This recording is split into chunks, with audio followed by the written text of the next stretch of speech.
अल्लाहु अकबर अल्लाहु अकबर।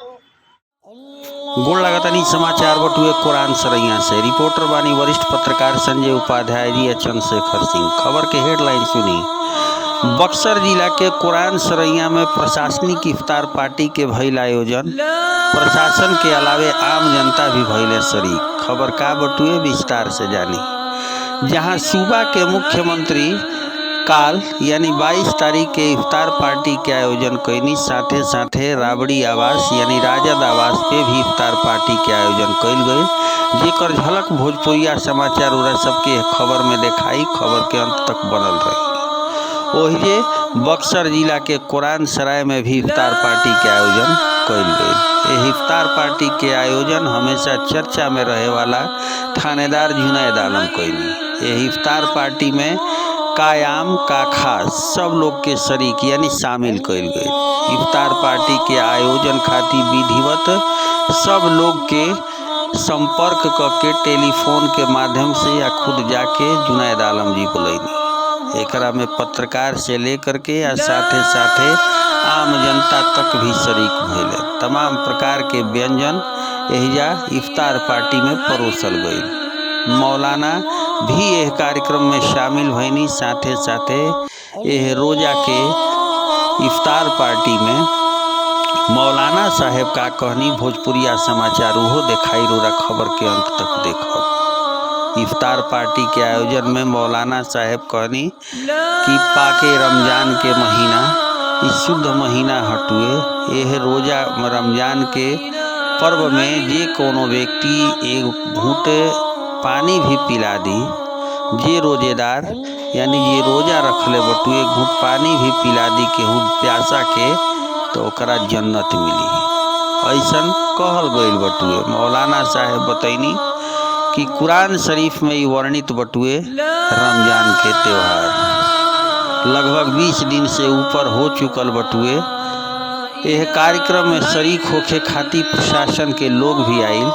एसपी श्रीराज भी शामिल भइनी, साथे साथे एसडीएम कुमार पंकज भी शामिल भइनी। आए पाके रमजान के त्यौहार पे शामिल हो करके या साथे साथे थाना के थानेदार जे कि हमेशा चर्चा में कबो अपराधी के अंकुश लगावे में, कबो शराब तस्कर के जेल भेजे में, कबो समाज के अच्छा काम करे में, जहाँ जमीन विवाद सैकड़ों बरस से अझुराइल बा ओकरा के सझुरावे में अपन मुख्य भूमिका निभावेनी, जेकर नाम जुनैद आलम हटुए आज इफ्तार पार्टी के आयोजन कर देनी। एहिजा देखला के बाद ऐसा लागत रहे जैसे ना केहू खास बा ना केहू आम बटुए, सब एक तरीका से सुसज्जित ढंग से ये इफ्तार पार्टी के तमाम प्रकार के व्यंजन के आनंद लेलस। एकरा बाद मौलाना साहेब लोग के अगुवाई में नमाज अदा कैल गई। इहो भोजपुरिया समाचार शुरू में रौरा दर्शक लोग के देखैला सटुए। ए अवसर पे तमाम मुखियागण, जनप्रतिनिधिगण आ सबसे बड़ा ई रहल हटुए खासियत कि यह कार्यक्रम में कोनो एक जगह यानी कुरान सराय थाना के ही लोग ना भाग लेल रहन। चक्की से लेके सेमरी तक, सेमरी से लेके नावानगर तक, नावानगर से लेके भटौली यानी तमाम जगह से लोग जनप्रतिनिधि शामिल भइल रहन। यह अवसर पे जुनैद आलम कहनी कि महीना पाक महीना हटुए, महीना में हमारी यह सोच रहल हटुए कि काहे ना हम अपन जे भी संबंधी बटुए, प्रेमी बटुए ओकरा के इफ्तार में शरीक करी।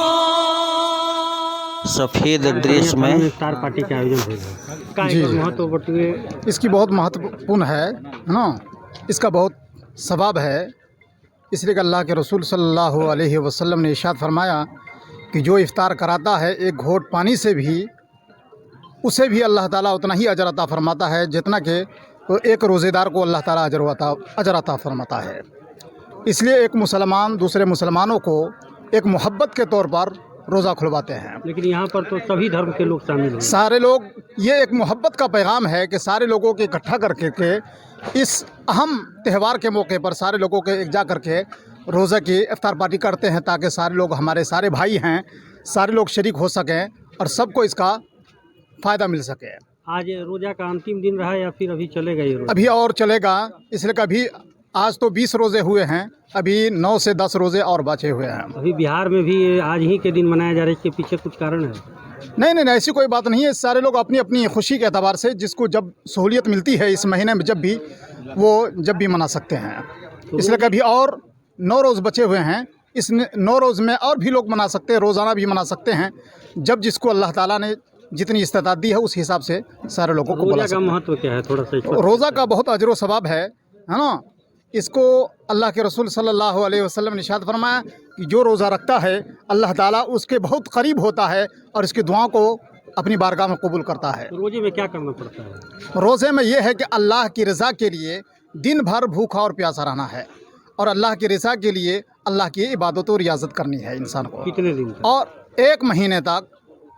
और उसमें क्या है, फजर से लेकर के मगरिब तक इंसान को भूखा और प्यासा रहना है। और फजर मगरिब क्या होता है ये थोड़ा सा? फजर सुबह के वक्त को कहते हैं और मगरिब शाम के वक्त को कहते हैं। इसलिए इंसान को रोज़ा रखना है और अल्लाह का ये हुक्म है और अल्लाह के रसूल सल्लल्लाहु अलैहि वसल्लम पर ये अपना ख़ास फजल करम अल्लाह ने अता फरमाया कि महबूब सल्लल्लाहु अलैहि वसल्लम आप रोज़ा रखिए और अपनी उम्मत को हुक्म दीजिए कि रोज़ा पीछे रखें। कुछ पौराणिक कथा भी है क्या कि इस तरह से आयोजन किया जाता है या फिर हाँ, कहा जाता है? हाँ, इसमें कुरान का हुक्म है, इसलिए कि कुरान में इसका हुक्म है, आया है। अल्लाह ताला ने कुरान मजीद में इरशाद फरमाया, या अय्युहल्लज़ीना आमनू कुतिबा अलैकुमुस्सियाम कमा कुतिबा अलल्लज़ीना मिन क़ब्लिकुम। ऐ ईमान वालो, रोज़े रखो जैसा कि तुमसे पहले वाले लोगों पर रोज़ा फ़र्ज़ किया गया था। तो ये अल्लाह का कुरान कहता है कि महबूब सल्लल्लाहु अलैहि वसल्लम आप अपनी उम्मत से पैगाम दे दीजिए। इसलिए कि हर नबी के उम्मत के पास रोज़े का अलग अलग अंदाज़ था, मगर उम्मत मोहम्मद सल्लल्लाहु अलैहि वसल्लम पर 1 महीना का रोज़ा फ़र्ज़ किया गया है। तो एक चीज़ बताइए, आप तो जो कुरान सराय के थानेदार हैं जुनैद बाबू, जी इनके गांव के रहने वाले हैं? जी, वो हमारे गाँव ही के रहने वाले हैं। कौन सा गाँव? जी, जुनैद साहब फिनसाहा गांव के रहने वाले हैं और हमारा गांव घोड़दौर बस्ती है, जो हम दोनों का जी बिल्कुल सटा हुआ मोहल्ला है और हम दोनों एक दूसरे को जानते हैं अल्हम्दुलिल्लाह, एक दूसरे को जानते हैं। कहाँ हैं? अभी हम परमानेंट मठीला की सरजमीन पर हैं और हमारे जुनैद साहब सराय थाना में हैं, मौजूद हैं।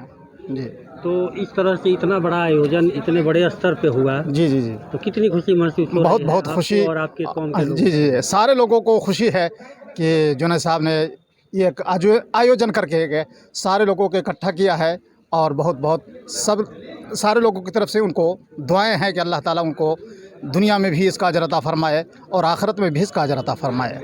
आपका परिचय? अबू सालेह अशरफी है।